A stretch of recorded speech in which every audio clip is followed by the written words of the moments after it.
everybody, it's Misty, aka Frankenvalley.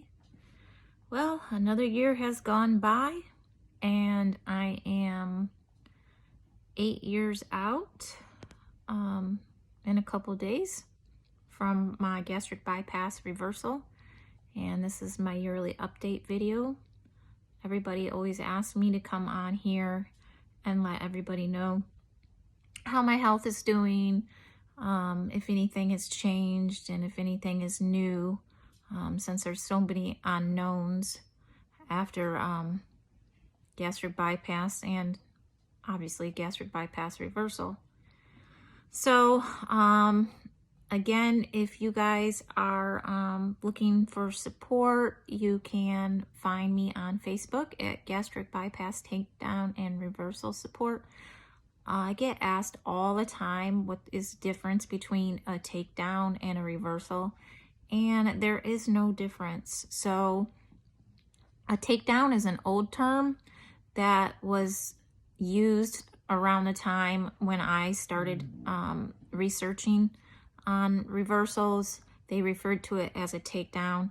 Basically means the same thing.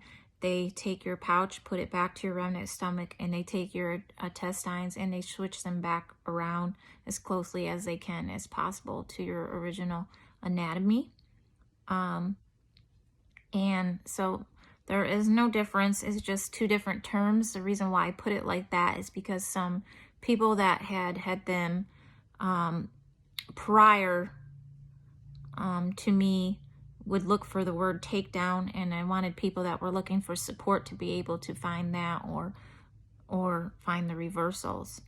So most of you know my stories. If not, you can go back through the videos. I'm not going to go too heavily into it. 2006 is when I had my gastric bypass. Lots of different complications over the years.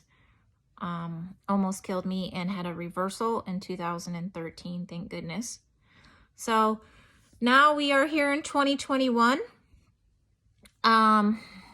This year has been a little bit harder for me due to stress induced with my medical conditions.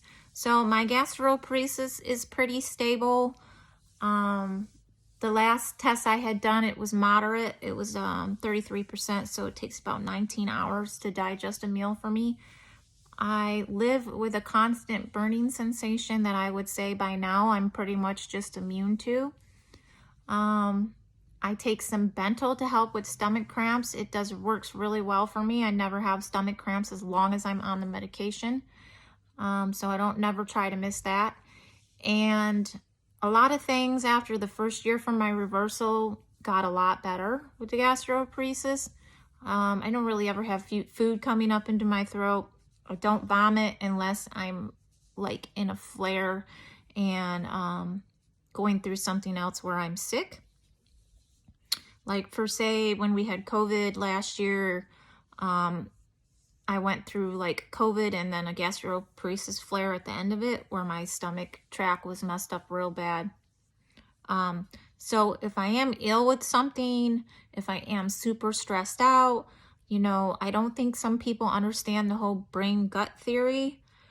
I have always suffered anxiety, but when I get super stressed out, it goes straight to my stomach, which is kind of like a catch-22 because I do have the postperiodontal hypoglycemia still, and that means my blood sugars are always on the low side, but when I eat, they tend to go up and down. And when you're super stressed out, it will cause your numbers to be even lower because the gastroparesis, it plays with your blood sugars. So everything was really good up till about March of this year. I had such a good appointment in February that my Johns Hopkins doctor decided to move me to 1 year appointments out, which is great because in the beginning, you know, I went from 3 months to 6 months, and I stayed at 6-month appointments for a long time. And then this last year, I was able to go to one-year appointments. So unfortunately in March, I had some work-related stress that started coming into play, and it's been going on for the last 6 months. I will say it's very hard sometimes to advocate for just yourself, because you do not want to show weaknesses. I've always been the type that I might be up at night with low blood sugars, or I might be having a gastroparesis flare, but I'm going to work. That's just how it is. I'm going to go to work. I'm going to get through it because this is something I have to live with. And I'm going to do it because for a long time that I couldn't work. It was taken away with these medical conditions. And I don't take any of that for granted. And I put a lot of pride into my work. So it's been a struggle trying to make others kind of understand where I'm coming from with the extra stress, and trying to do what's best for me medically. I think just now I'm just kind of at the point, been back and forth with my doctors. My John Hopkins doctors is very serious about checking my numbers every week and calling or texting, hey, what's going on? Just, just numbers in the low side, so not feeling 100%. Then you kind of get like a backup with depression, I would almost say, because sometimes it just gets to be a lot. So I am working really hard at accepting the way things are going to be for a while, whether I like it or not, whether my health depends on it or not, because it doesn't seem to matter in certain situations. And working real hard at just trying to go day by day and making the best out of the situations until hopefully things calm down and I still don't have any issues with the drinking or the eating as far as that goes, because I always get asked those questions after reversal years out. People want to know, can you eat and drink normally? Yes, I can. My diet, everything is still the same. Low carb, sugar free. I tend to follow, like if I'm going to have desserts or and things like that, I follow keto. Healthy fats. I have been able to do like some keto breads and things like that. So it's been kind of nice with all the things that are out there now. They don't play with my blood sugars because the sugars are different that are in there. It's not like mannitol or aspartame or bad sugars like that. It's erythritol. I can do sucrose. Some people can't. And it doesn't raise my glycemic index. So there has been some advances. As far as medications for the bariatric hypoglycemia or postperiodontal hypoglycemia, whatever you want to call it, it's the same thing. There is still nothing new on the line. I talked with my John Hopkins doctor. Stanford completed their study a few years ago when I was there. John Hopkins has pretty much completed their trials. You can look it up. It's with Edgar trials. It's called Intrex injections. What it's supposed to do is it's supposed to be a blocker for us, where we can actually block what's going on with our pancreas when we eat, to not have low blood sugars and be able to eat more like normal people. And they saw really good results with it, but it hasn't been officially approved. Last I knew it was in the 3rd stage, but with COVID, obviously there's been a huge setback. So no idea when that's coming. So I just continue to be very strict with my diet. I did try to do elliptical and exercise after the beginning of the year.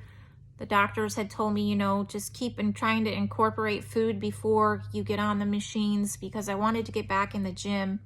It really helps my stress levels with anxiety, but it just wouldn't work. Every time I got 10 to 15 minutes in, I was in the 50s with my blood sugars, and I would have to get off because I would be shaking. So for me, I walk, and walking does not not seem to bother it so much. And also cleaning, like I can scrub the house for 3 or 4 hours and I'm completely fine. And like I said, walking, making sure I'm doing plenty of that. And that seems to work for me, but I can't seem to do like elliptical or running or anything like that. It's just gonna run me completely down. So overall, I would say that I'm still doing great. I'm still stable. There's nothing new added. I'm getting ready to go in and have my 8-year labs done. I'll let you guys know after that, but so far everything's been completely great with my labs and my nutrients. So really it's just stress related and stuff I have to control on that type of side. And everything with me though has been good. It's another year that I'm happy to say with no surgeries and no hospital stays and no infusion injections, no lockdown to my house. So you take your blessings where you can get them. And all you guys that are getting ready to go through reversal, that are in the support group and stuff, please know that it's not a miracle cure-all. I wish it was. I really do. I really wish we could just go back to normal, but we're never normal again. We never are. And it's going to fix something. So I do believe that. I believe you'll see your lab numbers go up. And it may take your body a year and a half to like get some of these kinks out of it from all the damage, especially if you're further out. But there is hope. So don't give up hope. And I hope you guys are all doing well. And you know that anybody can always reach me through Facebook Messenger if you're going through it. I'm always here to offer support when I can. I do have a pretty busy life with work and a grandchild and things like that. So I stay pretty busy, but I always will get back to you eventually and help you guys as much as I can. And I will go ahead and, like I said, after I get all my blood work back, I'll do a short video to update all you guys. And if not, I'll see you again in another year. Okay, bye.